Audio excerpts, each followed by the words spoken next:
Hey guys. It's been a little while since I've talked to you, so I just wanted to make a video really quickly here today and just kind of go over a couple of things that I've been dealing with in the league, the red shirt stuff mostly. So I've just been going through each team. Basically, if you go to the site here, I'll show you some stuff. Here's the archive of our season from last year. So you can go back to last year and say I just want to look at I want to do red shirts for Colorado State, which is now San Diego State. I just got to go down here to the beginning. What I do is I just started this at the beginning and just whoever they moved to the farm early in the year, I figure, that's a good start. So I might just look up all the transactions. He was activated on September 10th.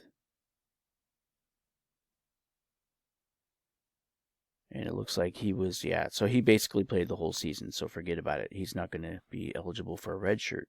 That's how I determine that. I just got to go through all their transactions, especially these early players. Now, A.J. Dillon was a guy that was red-shirted because I run this team, but I can show you how it's proven. Whoops.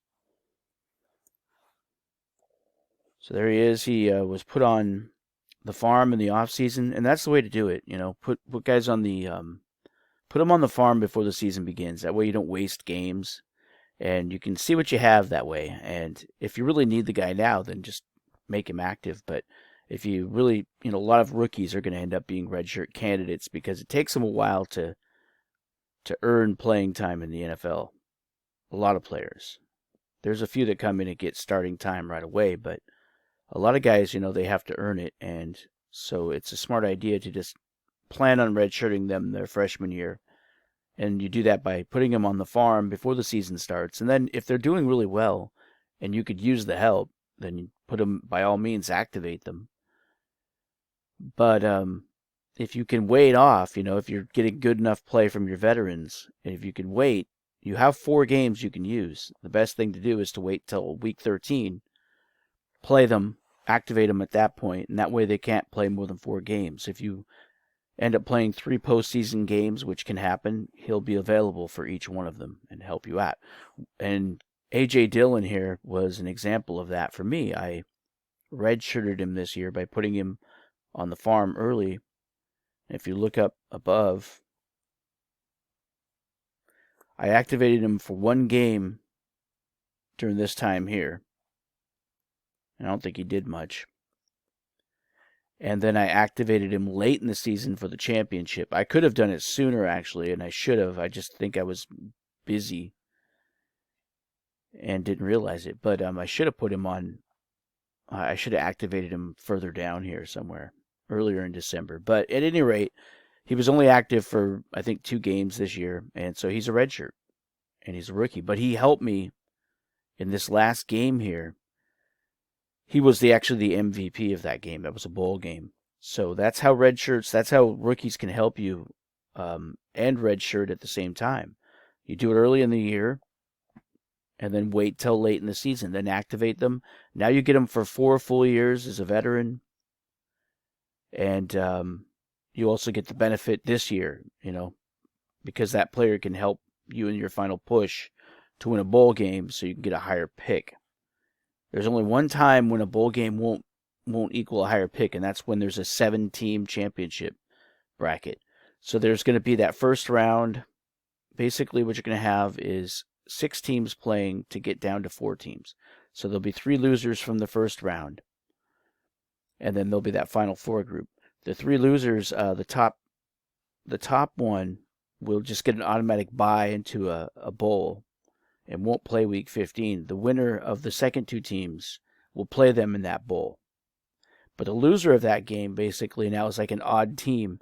You can't have them play somebody who wasn't in the championship bracket and lose a draft position to that team. This doesn't seem right. So what I would do in that situation is just, that's the year we'll shift that El Paso Bowl, the one, the Sun Bowl. We would move it to to Vegas and just call it the Vegas Bowl because it's basically just like a party. There's nothing at stake. The team that was in the championship bracket will play the odd team out from the non-championship bracket in the Vegas Bowl, and it's just a fun bowl. Those two teams will already have their draft positions decided coming into that game. So that's just a side tangent.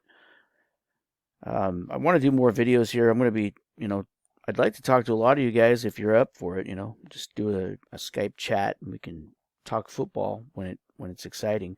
This next 3 months, it seems like it's the off season, but in this league, it's actually the biggest time of year. Leading up to the NFL draft is a big deal in this league. So this is the time to really enjoy it, and I'm going to try to do some good videos, some good vlogs, and hopefully a few of you guys enjoy them. This channel is all about this league. This YouTube channel isn't supposed to be like getting real big or anything with a lot of views. I don't care if there's only 5 views. I know it's going to be you guys, and that's all that matters. So at any rate, that's how I do it. That's how I do red shirts. And I'm working on them right now. Some teams are easier than others. I mean, this year, of course, there were some teams that really weren't being actively managed. So those were easy. But again, I just want to point out, like my team, I had 3 red shirts this year, and everybody else I just used. I mean, here's the thing also about red shirts. I wouldn't get too crazy with them because you might be able to use that player. He might have the odd good game and help you win. And, you only get 23 keepers in the off season, so you could redshirt a ton of guys, but it doesn't mean you're necessarily going to want to keep them all. So maybe just use them, just be sensible about it. Like this year I did 3 of them. I did A.J. Dillon, Terrell Lewis, and Xavier McKinney. McKinney had an injury, so he made my decision easy. I was actually going to play him. I should have activated him late in the year because he did come up big late in the year, and I believe he was never activated. I can check that here. Well, I did activate him at some point. Maybe I did get that. I think I did get that game from Xavier. At any rate, I also redshirted Mr. Terrell Lewis. And it was a smart decision because these 3 guys really didn't get a lot of playing time. Perfect time to redshirt him. Dillon showed he has promise. Now I get him for 4 years. But, I didn't go ahead and just wholesale redshirt people because here's another thing about this league. You have 7 active roster spots at each position, and it's best ball. So of these 7 defensive linemen, 2 of them are going to score. If you can fill this, I call it beefing up the roster. If you can fill this up with 7 guys as early as possible, that can't do anything but help your team. You're getting 7 pulls of the handle. So that's something to consider, And there's different ways to win, different ways to strategize. That's what I like about this league. There's more than one way to skin a cat, so to speak. Like, you could decide to overload on defense coming into the new season. Like, I might keep, on this team in particular, protect a total of 15 guys. Then draft another 3 rookies. And end up with a roster of 18 defensive guys coming into the season, 6 at each position. That's going to give me a lot of chances to do well on defense coming into the season, where other teams that might have put more into their offense because they just love collecting running backs and wide receivers and even quarterbacks, those guys are going to come in with a little thinner defense, and that might be a benefit, might be an advantage for a team that has a stocked roster coming into the season. Just something to think about. And we got the quarterback stuff to talk about. That should be a lot of fun. We got this transfer situation where I think basically what I think is going to happen, I'll go back to the main page here. This is last year's. This is this year's. Well, there's basically 3 transfers I think that are going to happen. I think Lamar Jackson's going to be on the move. Good chance of that. I think Drew Lock definitely, I run that team. I run the SDSU, and I'm going to let Drew Lock float. And then I think Minshew is going to be out there. So those 3 quarterbacks are going to be on the move in transfer. And we're going to get into all the reasoning behind that, why that is probably going to happen, and get into the scenarios over the next couple of months leading up to the NFL draft. Should be a lot of fun.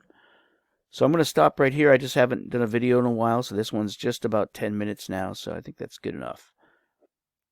All right, guys, I'll just talk to you in the next one.